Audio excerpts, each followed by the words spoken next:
All right, we are live. We are live. We are live for the first episode of Dope Chats with yours truly, Stretch. Thank you for joining me. I am waiting for my guest to join me by the name of Toni R. Settles. What's up, Dave? How you feel, man? Everybody's tuning in. That's good. That's good. What's going on, everyone? Just waiting for my guest to join. I'm trying to pin this thing. Oh, Toni has joined. So let's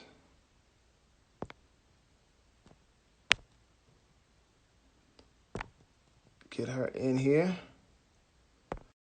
Toni?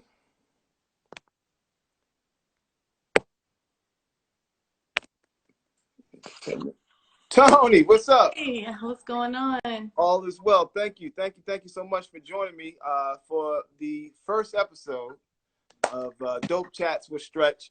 And ladies and gentlemen, I would like to introduce you to Toni R. Settles. She is an literacy advocate, a philanthropist, and also an author.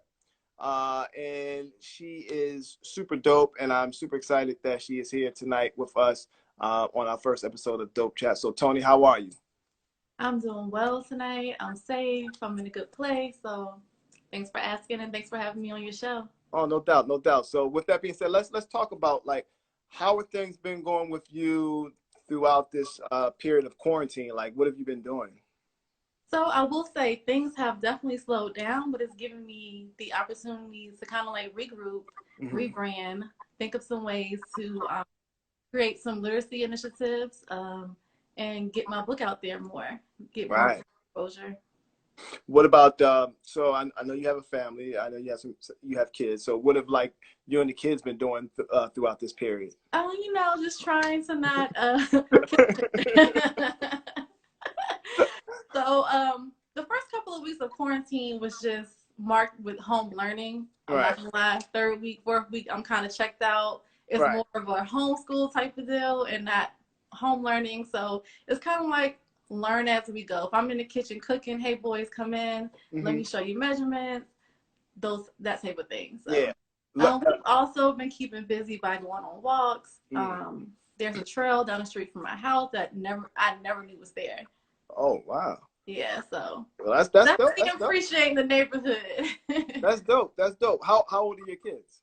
So I have a 8-year-old and a 1-year-old. Wow. They have birthdays coming up. So my 1-year-old is going through terrible twos, and my 9-year-old is just a typical 9-year-old boy. Yeah, man. I know a lot of folks who are listening right now. They all have kids because I know some of my frat brothers on here, and I know they have kids. And I'm childless as of right now, but I can only imagine because a lot of my friends who have kids, they've been telling me that period of just being quarantined with your kids and not only doing your work as their work and their work as well has been very challenging indeed. So definitely challenging. And for those watching out there, like my best suggestion would be to create a schedule and stick to it as much as possible. Right.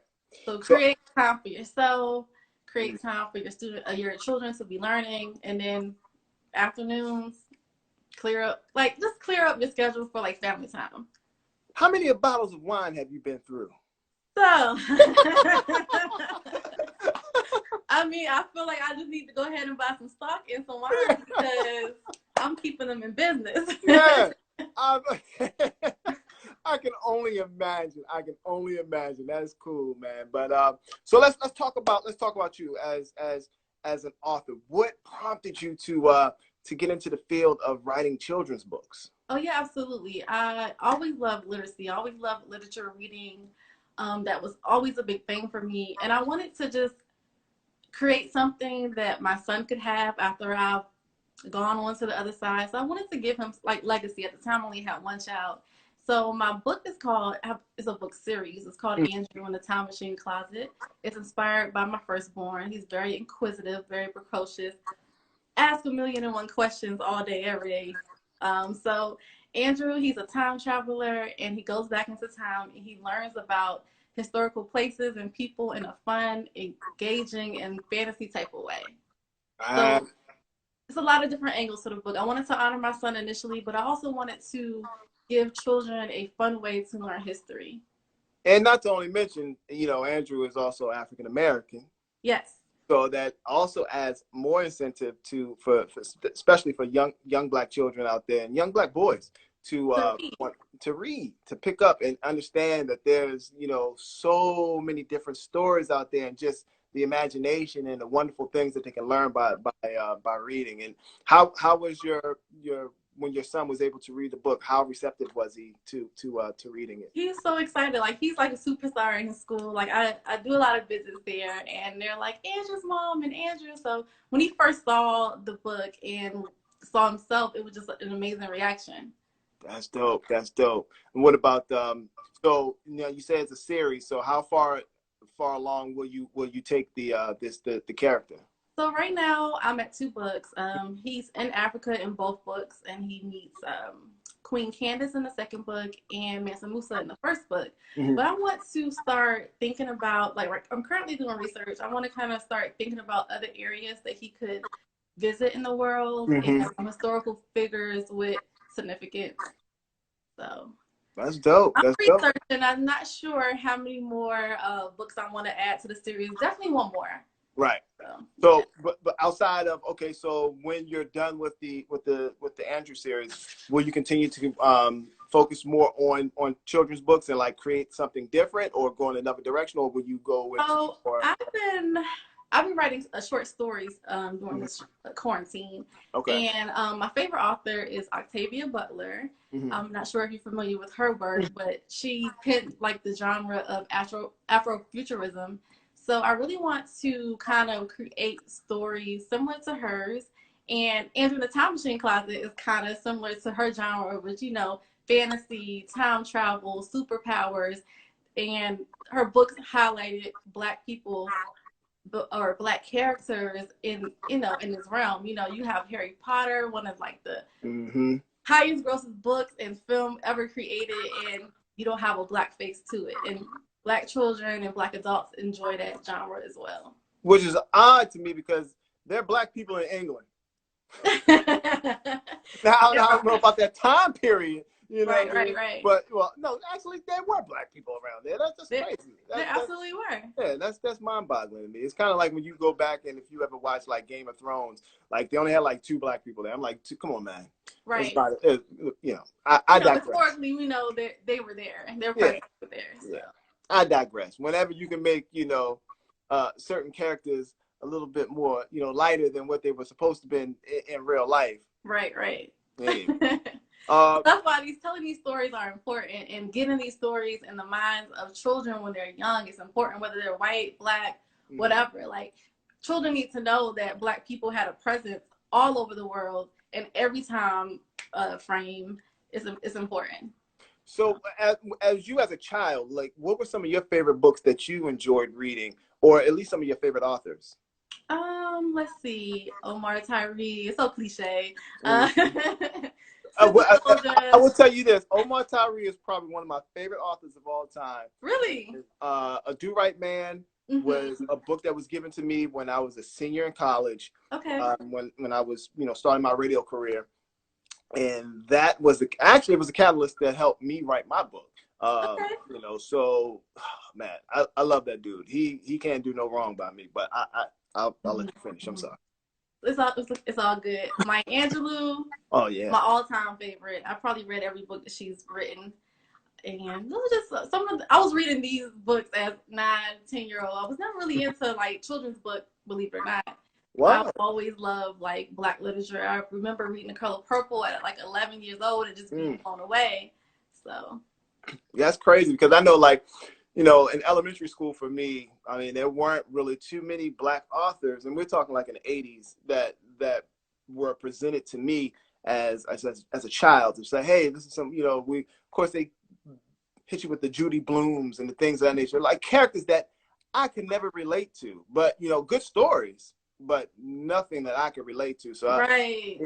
that's why I find it's very important, for authors such as yourself to create these characters for young Black kids to have some sort of resemblance to them, so that they feel like that they're wanted, more or less. Right. And not only the resemblance, but the diversity in the character. Sometimes I feel like in the media and books and film, we're presented one way. Mm-hmm. And we're very diverse and complex people. So let's talk about your literacy work, like your background, in the sense of what prompted you to be so engaged in literacy for young children. So I worked a couple of years as a kindergarten and pre-K teacher, mm-hmm. teaching literacy. So and I worked in Ward 7 and Ward 8 in the Washington, D.C. community, and just seeing the literacy gap that exists. And, really teaching students who didn't have a desire to read. And I was thinking of ways like, how can I engage these students? How can I stress the importance of literacy and reading and just knowledge to these kids early on? So with that, I birthed the idea of the Well-Read Child Book Fairs, which is a book fair initiative to, one, bridge the literacy gap and also provide books to students where they can see themselves. So I've partnered with over a dozen self-published authors who have created amazing stories, and I get these books in the hands of students in Ward 7. Wow, that's awesome. To see their faces light up doing these book fairs. I don't know if you remember if you have Scholastic book fairs. Oh, of course, yeah. Just remember the excitement. You going in there, you flipping through the pages. Now imagine that same thing, but you go into this book fair and it's nothing but Black and brown characters. Wow, that's a beautiful thing. Superheroes and private detective. You're just seeing yourself and represented positively in various different ways. So we have a question right here. They want to know, what is the name of the book fair again? Oh, okay. Yes, it's Well-Read Child Book Fair. And when do you put this book fair on? So it's usually in February at Ambeers Elementary in Ward 7. Mm-hmm. This year, I was going to branch out, going to neighborhoods and elementary schools in Baltimore, and I had a couple of other events scheduled in DC, but with the quarantine, it's just pretty much, put halt to the book fairs. That's awesome, man. Well, I'm sure it will get back on track, and everything will be all good. The kids are going to be super excited when they see you walk through. I'm super, and that's real dope that you are going to Baltimore. That's where I'm from. So, and I know the kids there, and especially the families there, will welcome that with open arms, because, again, like you said, trying to bridge that gap as far as literacy is concerned. Because when you think about it too, and I think this kind of goes back. Don't get me started, because I'll go on a tangent. But reading to your kids is essential from the moment they're in the womb to when they come out, of course, and helping them build up their phonics and understanding, just scholastics to the 10th degree. That, I get it. Kids want to play video games and all that stuff like that, but the time that they should be putting into learning how to read and sentence structure and just words and all that stuff plays a huge part, especially as they get older, and as they matriculate through the school system. Oh, I'm sorry. I was just going. I love that word. Yeah, I was just going on a rant. I have a question. So, let's talk about more of your philanthropist aspects. Like, what are some of the things that you've been doing, or that you have done, or that you would like to do in order to give back? So the way I've structured the Well-Read Child Book Fairs is that a percentage of the sales is donated back into the schools. Mm-hmm. So for the last 2 years, I've been able to donate about $800 to Ambeers, and I'm not sure if you're familiar with the way most book fairs are ran, but they typically give you the money, like they'll give you proceeds, but you have to use it to purchase books or basically put it back into the book fair. Right. I understand the needs of the community that I live in, and I understand it's like, hey, here's this money, use it to, I don't know, buy school supplies or, replace things in the school. So I don't limit how the school takes my funds and use it. So that is part of my philanthropy work. So that's what I've been doing. All right. So give it back in that way. Such as myself, and I think you're a self-published author as well. What are some of the struggles that you have had, I should say, especially when you first put out your first book, as being a self-published author? Because I know I've had many, but I want to hear from you. So I would say, selling my book face-to-face is easy. If I'm at a pop-up shop or I'm at an event, the books sell, but it's the online territory as a self-published author that is challenging. Like, you really have to learn how online sales work, because your book can be there all day and night, but it's like, how do people get to your book? Mm-hmm. How do you bring them to what you've created? Right. And I think my biggest challenge, especially now that we're going through this moment of quarantine, and I've noticed for me personally, I haven't sold a book at all online in the month of April. It's like just been crickets. And right. And I've been talking to other authors as well who are self-publishing. It's like it's just the economy from where we are right now. But also, I think, like you said, it's very important of one, trying to figure out who your audience is. And like for you, it's you know who your audience is. But yeah, absolutely. But for me, as a novelist who writes romantic, novels from a male's perspective, is like I'm trying to find that niche. But being a self-published author, it's a beautiful thing, but it's also like you said, it's a lot of hard work that goes into it. And I don't think a lot of people understand that, because when you think, you hear a lot of people say, I got a book. Okay, that's great. That's great. We get excited. We create this book. We put our blood, sweat, and tears into it, and then it's just like, okay, I have this book. Like, come buy it. And once your friends and family buy all your books, then you're like, okay, well, who's next? Anybody else? Like, who's next? Where you at? It's definitely a system to it, and it takes a lot of research, website SEO, lead magnets. It's a lot of work behind it. And as a self-published author, if you don't have a big company backing what you're doing, like, you basically become you have to become a marketing machine. You have to do the research. You have to do the legwork. You have to understand why people buy books. And you also got to think about it too. It's just like, when you first publish your book, it may take a while. Like, and if you're into this to thinking that you're going to be lucrative when it comes to the monetary aspect, you might as well just stick with your day job. You might find a publishing house, find somebody that's going to back you. Yeah, because that's not going to happen. I mean, it could take some time, but don't get me wrong. And I'm not saying that to discourage anybody. I just say it to, like, one, get your idea out there, get your book published, but go through reputable companies. Unless you're going to self-publish it yourself through your own company, which I did my research prior to me putting out my book. I was like, I'm gonna start my own company. So therefore, I put the book through there, but I went through a top-notch distributor to make sure that the book was up to par. And I think that's very important for people to really do their research prior to wanting to put something out there, because at the end of the day, questions down there. I'm sorry to cut you off. Yes. So my books are available, ebooks on my website and on Amazon. Yes. Same here. But I'm not here to talk about me. I'm here to talk about Go ahead, plug your book in. We gotta make some sales in the month of April. Yeah. I plug that book so much every day. It's crazy. But no, so I have some more questions here for you.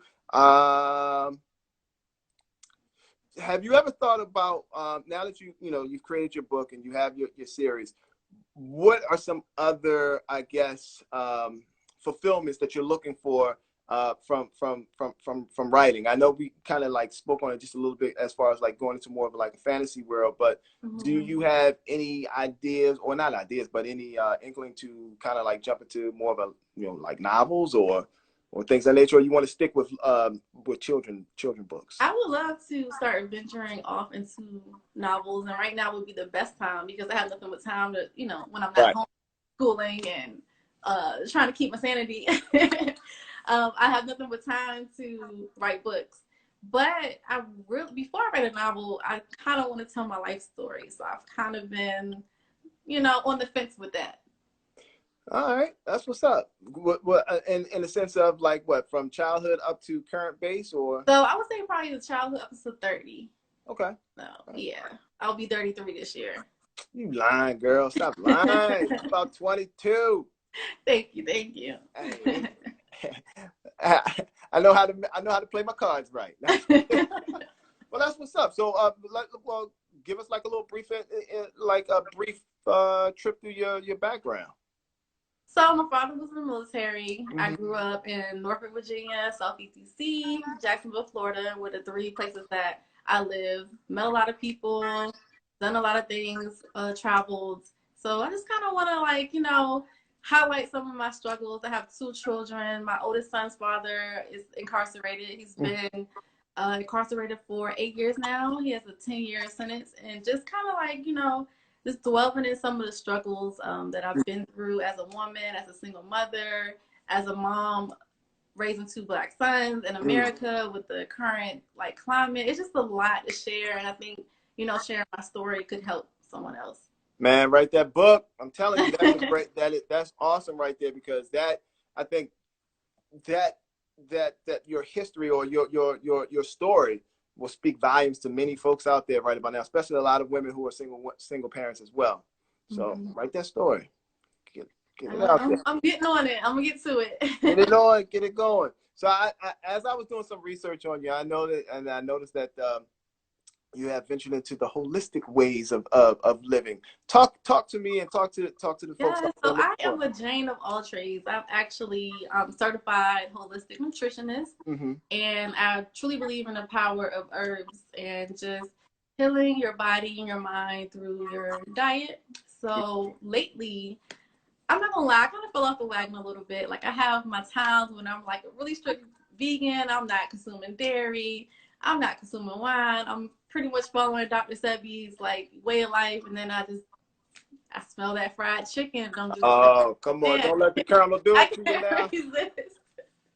So I'm just right now just trying to find a balance, because I believe truly a balance is good for us. I don't think you should be too far on the left or too far on the right when it comes to your diet, but I really believe herbs can really aid to just keeping you healthy and just longevity. No, I'm with you. That's funny, because I don't know if I spoke to you on this, but me personally, I'm a type 1 diabetic, and so I went vegan about 4 years ago to see how it would affect my A1C, and I love it. I don't ever see me kind of venturing back into the dairy, the chicken world, but I'm very intrigued more so about the holistic aspects, especially when it comes to the immune system, especially in the current time that we're in right now. And I'm sure you probably noticed too, a lot of people are more in tune with making sure that they protect their immune system throughout this COVID-19.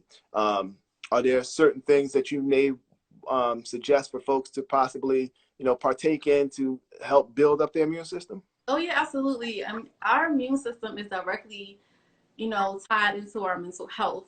If we're stressed out, if we're not getting proper sleep and proper rest, that's going to affect our immunity. Our immunity is going to, decline. So I would strongly suggest herbs and vitamins that boost your mood. So St. John wort for the ladies out there. Men can take it too, but it's really good for women because it balances our hormones. Black cohosh, blue cohosh, and my favorite, I swear by this herb, ashwagandha. Ashley who? Exactly. Ashwagandha is the name of the herb. Wow. It has a very bitter taste, so you can take it in capsule form. I find that taking the powder is better as far as just enhancing your mood. Okay. All right. Yeah. For your mental health. And you know what? You bring up a very, very good topic, because we're in the place where now, you have so many people who are not accustomed to being in the house for a long period of time. And whether they have their family with them, or if they are living by themselves, i.e. me, I get oh my God, man, I got it. These walls are getting to me. It's walls starting to talk. Yes, it's imperative that we keep our mental health together. And they were saying like a lot of the numbers that are going up are mental health issues with folks who are just they can't take it. And there's herbs for that. Ashwagandha. I swear by it. Anybody out there listening, head to Amazon, get you some, take it daily. It really helps. Turmeric is good. Yeah, I'm a big fan of turmeric. It's good for inflammation and all that good stuff. Yeah. So how you spell? Well, I don't even want to put you on the spot. ASH. WAGANDA. Now, is that something that you can get at like GNC or now you shop? May be able to find it in GNC, but I get most of my herbs if I go to the store. Mr. Brown's Market in District Heights, Black owned, very nice in there. They have everything you pretty much think of. Okay, that's what's up. Brown's Market, District Heights. All right, no doubt. Ashwagandha. Ashwagandha. Ashwagandha. All right. Hey, it might be pronounced that way. The way you never know. I've been known to mess up a word or two. That's what's up. All right. Let's talk. So, last question. So, this has been so insightful and very informative. So, thank you again. So, I'm a music guy, and when I'm not writing things, I'm on the radio. Everybody can listen to me on WHUR. Every Sunday 2 to 7. Yeah, you know what I'm saying. I'll plug that, but I won't plug that book. I know for me, like when I'm writing, right, I always like to listen to music because I think music sets the tone to so many different things. And I'll ask you this: who are some of your favorite artists of all times? Like, and I don't know if you listen to music when you write, but let's just general. Who are some of your favorite artists of all time? So if I listen to music while I'm writing, it's always Love Supreme. Coltrane. Yes, Coltrane, no words, so I can just kind of that's my study music right there. The GOAT, my favorite of all time is Marvin Gaye. I probably own all of his albums on vinyl. Well, okay, let me go. Come on now. I love vinyl. I'm a 90s R&B type of girl. SWV, TLC, Jodeci, H-Town. Like, that's my whole thing. As of late, I've really been listening to Brent Faiyaz. Yeah, like his album has been getting me through quarantine. That's pretty much it. All right, that's what's up. Let me find out this lady over here got a rugged player. All right. We got a question here from I'm Book D-Box. During this time, how are you implementing reading into your daily schedule as a form of self-care? I like that question. Good question. So I try to read first thing in the morning. I read my Bible, usually Proverbs. And in the afternoons, before bedtime. Now, I don't read every day. I'm not going to lie. But reading is definitely a form of self-care. And it's definitely something that calms me down if I'm feeling anxious or stressed out. So I try to read about 30 minutes before bedtime. That's what's up. Instead of scrolling on Instagram or my Facebook or watching something, I try to read. And I'm actually reading I'm Book Box. So if you don't know who that is, she has my dear friend, she has a subscription box. And I'm reading a book from last month's subscription. I cannot think of what it's called right now. Okay. But it's really good. All right. It's funny because I've kind of gone back into some of the books that I've read in the past that really kind of give me inspiration and help me, figure things out and just clear my mind. So The Prophet is one of the books I've probably read. I have that on my bookshelf. I have not read it yet. Oh, that's a great book. I mean, I've read that book probably about 11 times. You know what I mean? It was given to me actually when I graduated from college. My 5th grade teacher, I went back to go and speak to my my elementary school at that time, and my 5th grade teacher said, I got you this, for graduating college, and I appreciate you coming back and speaking to the kids. And I think he's like, this book will help you through your life, and by Khalil Gibran, and it's called The Prophet. Great. So what do you get from that book? What are the main takeaways? I mean, it's short poems. It's poems, but I mean, it's more or less brings you to me a closeness to God. You know what I mean? Because those poems are about relationships with with our maker, and it's just it's a great book. I just love that book to death. So good stuff. I'm gonna have to crack that book open tonight. yeah, I think you'll enjoy it. It's a quick read, but you will definitely enjoy it. Yeah. That's what's up. So man, this has been fun. I really appreciate it. Thank you so much for taking your time out of your schedule. I know that you're super busy. You know, mom of two. You got to teach the kids how to measure stuff, and you got to do a whole bunch of stuff. But I really appreciate you taking your time out to join us tonight for the first episode of Dope Chats with Stretch. This has been dope. Yes. Thanks for having me on. I really appreciate it. No doubt, everyone. This is Toni R. She is a super dope lady. And Toni, this is your time to shine. So please plug away. Oh, yeah, absolutely. If you're interested in purchasing my books, it's Andrew in the Time Machine Closet. I have 2 books in a series.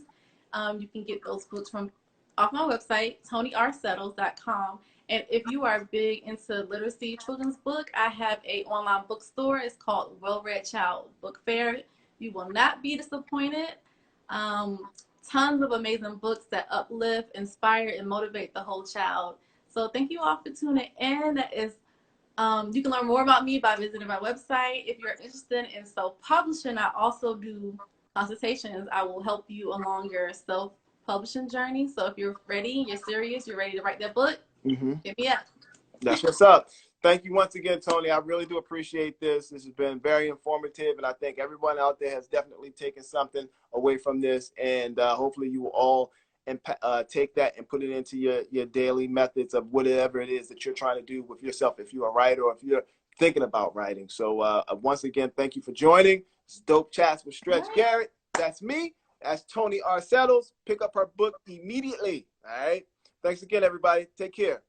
All right. Have a good night. You too. Bye-bye.